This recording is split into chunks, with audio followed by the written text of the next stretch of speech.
मांगा शुरू में हम देखते हैं हमारा एमसी मॉल में से बाहर निकल रहा हुआ होता है।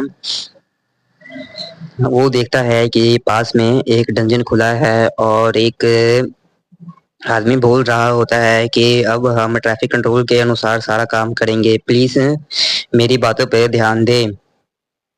एक आदमी मॉन्स्टर्स पे फायरबॉल से हमला कर रहा हुआ होता है। वहां पर एक रेड वुल्फ होता है जिसके ऊपर एक हंटर फायर अटैक कर रहा हुआ होता है। वहां पे कुछ लोग खुशी खुशी उस नज़ारे को देख रहे होते हैं, पर हमारे एमसी पीछे उदास चेहरे के साथ जा रहा होता है। वहां पर मांगा शुरू में हम देखते हैं हमारा एमसी मॉल में से बाहर निकल रहा हुआ होता है। वो देखता है कि पास में एक डंजन खुला है और एक आदमी बोल रहा होता है कि अब हम ट्रैफिक कंट्रोल के अनुसार सारा काम करेंगे, प्लीज मेरी बातों पे ध्यान दें। एक आदमी मॉन्स्टर्स पे फायरबॉल से हमला कर रहा हुआ होता है। वहां पर एक रेड वुल्फ होता है जिसके ऊपर एक मांगा शुरू में हम देखते हैं हमारा एमसी मॉल में से बाहर निकल रहा हुआ होता है। वो देखता है कि पास में एक डंजन खुला है और एक आदमी बोल रहा होता है कि अब हम ट्रैफिक कंट्रोल के अनुसार सारा काम करेंगे, प्लीज मेरी बातों पे ध्यान दें। एक आदमी मॉन्स्टर्स पे फायरबॉल से हमला कर रहा हुआ होता है। वहां पर एक रेड वुल्फ होता है जिसके ऊपर एक हंटर फायर अटैक कर रहा हुआ होता है। मांगा शुरू में हम देखते हैं हमारा एमसी मॉल में से बाहर निकल रहा मांगा शुरू में हम देखते हैं हमारा एमसी मॉल में से बाहर निकल रहा हुआ होता है।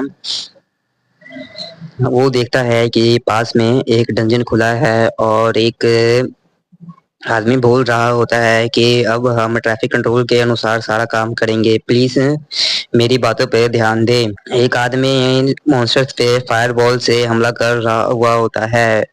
वहां पर एक रेड वुल्फ होता है। एमसी स्पीड में उधर चार्ज करता है और उस सोडा कैन को डॉश करते हुए सीधा जंप मारते हुए उस मेढक के सर पर हमला कर देता है। वह मेढक पिचक जाता है। एमसी फिर उसके सामने खड़ा हो जाता है। एमसी बोलता है कि इसके कारण मेरी प्याज वेस्ट हो गए हैं। एमसी बताता है कि वह एस रैंक का हंटर है जिसका नाम जे है, जो 8 साल पहले दुनिया के सामने मारा गया था। एमसी फिर अपना फोन निकालता है और हंटर ब्यूरो में कॉल कर देता है। वहां पर वो बोलता है कि यहाँ पर इस गली के में एक मॉन्स्टर है। एमसी बोलता है कि मॉल के पास में जो गली है वहां पर एक मेढक वाला मॉन्स्टर है। हंटर ब्यूरो से बोला जाता है कि हम वहां 5 मिनट में पहुंचते हैं। एमसी बोलता है थैंक यू। एमसी फिर अपना बैग उठाता है और बोलता है 5 मिनट उनको आने में लगेंगे, मुझे यहाँ से निकल जाना चाहिए। एमसी फिर वहां से सीधा निकल जाता है। हमें बताया जाता है कि कुछ ही देश यहाँ पे बर्बाद हो गए थे जो इस डंजन्स अटैक में फेल हो गए, पर लेकिन सबसे पहले यहाँ पे सरवाइव करने वाला देश अमेरिका बना और दूसरे नंबर पे हमारा कोरिया आ गया। ये सब कुछ उस एस रैंक के हंटर के वजह से हुआ जिसका नाम जे था और वो मैं था। जे की आइडेंटिटी मिस्ट्री बनी हुई थी। लोग बस उसका जेंडर और उसका नाम कोड नेम जानते थे। वो हिस्ट्री का पहला एस रैंक का विनर बना था। 8 साल पहले उसके साथ 44 हंटर्स एक टियर 1 के डंजन के अंदर गए थे और वहां पर सारे मारे गए। एमसी बोलता है कि मुझे उस कॉल के अंदर और ज्यादा घबराहट दिखाना चाहिए था, मैं बहुत ज्यादा चिल था, शायद कोई दिक्कत हो सकती हो। तभी हमारे को आवाज आती है कि क्या ये वही गली है। वहां पर एक लड़की आई होती है और उसके साथ एक आदमी होता है। इतने आराम से इस टोड को किसने मारा है? ना कोई अटैक हुआ है और ना ही कुछ इसको अटैक करने का मौका भी नहीं दिया गया है, उसको एक ही हमले में मार दिया गया है। ये शायद लेबोरेटरी के अंदर अच्छे दाम पर बिक जाए। वो लड़की बोलती है कि लगता है वो मामूली शिकारी नहीं था। वो उस आदमी को बोलती है कि उसके बारे में कोई सुराग ढूंढो। आदमी बोलता है कि मैं खोज रहा हूँ। आदमी बोलता है डायरेक्टर यहाँ पर कुछ भी नहीं मिल रहा, यहाँ पर माना ट्रेसेस नहीं है, उसने अपनी पूरी रॉ पावर से उस मेढक को मारा है। यह सुनते ही लड़की को गुस्सा आ जाता है। बोलती है ये उन लड़कों में से होगा जो मांगा रीड करते हैं और एक अपने आप को नोबल कैरेक्टर समझते हैं और अपनी पावर को हाइड करते हैं। लड़की बोलती है यह 4th ग्रेड का मॉन्स्टर है और इसको इतनी आसानी से मार दिया है, इसके ऊपर ज्यादा कुछ निशान नहीं है, ये प्रोबेबली अच्छे दाम पर बिकेगा। और सबसे बड़ी बात, इतने पावरफुल मॉन्स्टर को इतनी आसानी से मार दिया गया है कि ना आसपास के बिल्डिंग्स पे कुछ नुकसान हुआ है, ना ही इसकी बॉडी पर कोई नुकसान हुआ है। तभी वो आदमी बोलता है डायरेक्टर आपको यहाँ पर अनियंस की स्मेल आ रही है। डायरेक्टर बोलती है चलो यहाँ पर कुछ नहीं है। वो बोलती है चलो अगर तुमने अनियन की बात करी दी है तो हमें उस रेस्टोरेंट पे वापस जाना चाहिए। आदमी बोलता है कि उस वाले रेस्टोरेंट पर हम देखते हैं कि एमसी किसी को ऑर्डर सर्व कर रहा हुआ होता है। हम देखते हैं कि एक आदमी बोल रहा होता है बॉस मुझे 2 हैंगओवर सूप देना और राइस की कुछ बॉल्स भी। एमसी बोलता है ठीक है लेके आता हूँ। तभी एक और आदमी बोलता है मुझे एक सोजू की बोतल और देना।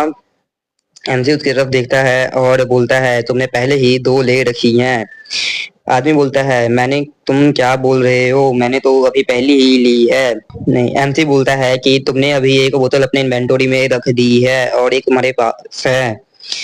वहां पर पीछे लिखा हुआ होता है कि सोजो की सिर्फ 2 बोतल ली जा सकती है, इसके लिए कोई ड्रामा और कुछ बार्गेनिंग नहीं है।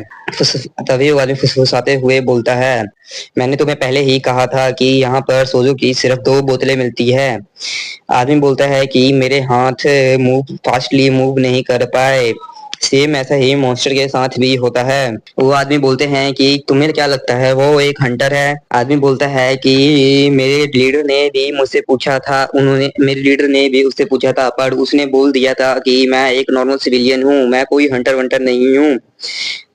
आदमी बोलता है ये उन हंटरों में से होगा जो अपनी पावर को छुपाते हैं और दुनिया से छुप कर रहते हैं। वो भी आदमी बोलता है कि हाँ ये वही हो सकते हैं, ये रिस्क से डरते हैं और दूर रहना ही पसंद करते हैं। आदमी बोलता है कि इसके पास कोई सुपर हिडन पावर नहीं होगी, होती तो इस रेस्टोरेंट में ये वेटर नहीं होता।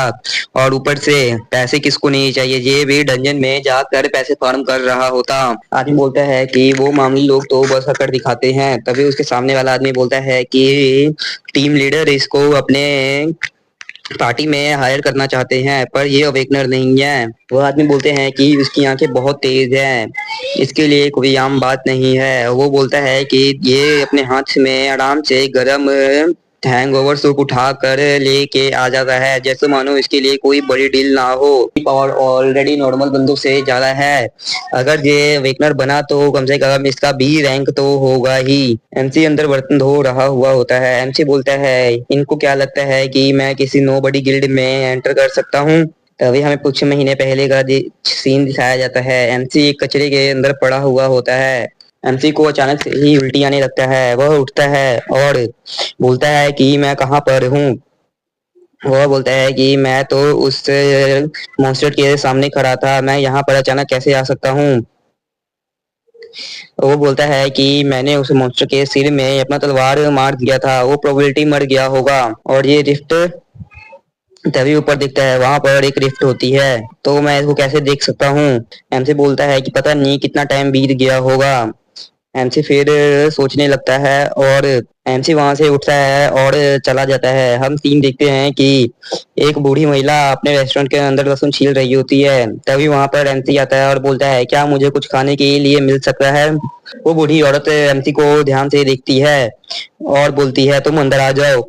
एमसी वहां पर टेबल के पास बैठा हुआ होता है। तभी तभी वो बूढ़ी औरत बोलती है कि मुझे लगता है कि तुम अभी डंजन से बाहर निकले हो। एमसी बोलता है कि हाँ आप सही बोल रहे हैं, आप सही बोल रहे हो। तभी बूढ़ी महिला एक हैंगओवर सूप लेके आती है और उसको देती है। एमसी उसको ध्यान से देखता है और उसकी आंखों में चमक आ जाती है। एमसी बूढ़ी महिला का शुक्रिया करता है और उसे हैंगओवर सूप को पीने लगता है। तभी एमसी टीवी पे देखता है कि न्यूज चल रही होती है। वहां पे बताया जाता है कि येलो सी के ऊपर का राफ्ट क्लियर किए हुए 8 साल हो गया है। वह कैटेगरी 1 का राफ्ट था जिसके अंदर एस रैंक हंटर जे और उसके साथ 14 ए रैंक्स और 30 बी रैंक्स गए हुए थे। और उनके एफर्ट्स के कारण वो राफ्ट 1 हफ्ते के अंदर बंद हो गया था। एमसी बोलता है यह मेरी टीम, यह उस टीम की बात कर रहे हैं जिसके अंदर मैंने ज्वाइन किया था, पर वह मिशन क्लियर हो गया, पर लेकिन उसके अंदर जितने भी हंटर्स थे वो कभी वापस नहीं आए। एमसी यह सब सुनकर शॉक हो जाता है। उस राफ्ट के अंदर जितने भी अवेकनर्स गए थे सारे के सारे हंटर्स मर गए हैं, जिसमें एस रैंक हंटर जे भी शामिल था। हम उनकी इस बलिदान को जाया नहीं करेंगे और अपने देश को वापस उसकी पहली वाली स्थिति में लेकर आ जाएंगे। एमसी यह सब सुनते ही शॉक हो जाता है, उसके हाथ से चम्मच गिरने लगता है। वह बोलता है कि आज उस रात को क्लियर हुए पूरे 8 साल हो चुके हैं। उस बूढ़ी औरत से क्या मैं एक फोन यूज कर सकता हूँ? एमसी बोल बूढ़ी महिला बोलती है हाँ तुम कर सकते हो। एमसी सीधा भागते हुए जाता है और फोन कॉल टेलीफोन से फोन करने लगता है। वह जिस नंबर पे फोन कर रहा होता है वहां पर फोन नहीं लग रहा हुआ होता है। एमसी फोन को नीचे रखता है और सिर टिकाकर बैठ जाता है। एमसी बोलता है कि 8 साल कैसे जंप कर सकते हैं, मुझे उनको बताना होगा कि मैं अभी मरा नहीं हूँ, मैं जिंदा हूँ। मुझे पक्का पता है उन्हें अभी कुछ पता नहीं है, मुझे उनको बताना है कि अंदर जो हुआ है। एमसी बोलता है कि डायरेक्टर का नंबर चेंज हो गया है या फिर कुछ उन्होंने अपना बदला है। बताना है कि उन्होंने क्या क्या बलिदान दिया है, वह क्यों वापस नहीं आए, उन्होंने वहां पर क्या बलिदान किया है। तभी हम देखते हैं कि एक औरत जो मर रही होती है वो एमसी को बुलाती है। वह बोलती है कि तुम्हारे पास पावर है पर वह बोलती है तुम्हारे पास पावर है पर लेकिन तुम्हारे बाहर जाते ही तुम्हें हर किसी को बचाना नहीं है, तुम्हें सरवाइव करना है और तुम अभी यंग हो, तुम्हें हर किसी को बचाने की जरूरत नहीं है, तुम्हारे पास अभी पूरी जिंदगी बाकी है। अगर यहाँ से भागना पड़े तो तुम भाग जाना। एमसी यह सब सोच ही रहा होता है, फिर एमसी अपनी कलाई से घड़ी उतारता है और उस बूढ़ी महिला को देने लगता है। वह बोलती है कि इसकी कोई जरूरत नहीं है। एमसी बोलता है प्लीज ये रख लीजिए, ऐसा समझिए कि मैं आपको इसको आपके पास इसे सुरक्षित रख रहा हूँ। एमसी वह घड़ी उस औरत को देता है और बोलता है कि मैं जल्द ही वापस आऊंगा। एमसी फिर वहां से चला जाता है। एमसी बोलता है कि 8 साल हो गए हैं, ये लोग तो अब हमारे बारे में भूल गए होंगे। हमारा देश अब पूरी तरह से स्टेबल हो चुका है और यहाँ पर जो हंटर ब्यूरो है वो आराम से अपना काम कर रहा है और वहां पर एमसी बोलता है कि सब कुछ पीसफुली ग्रो हो रहा है बिना मेरे। एमसी बोलता है कि वह सब तो अभी तक मेरे को भूल भी गए होंगे हंटर जे के बारे में।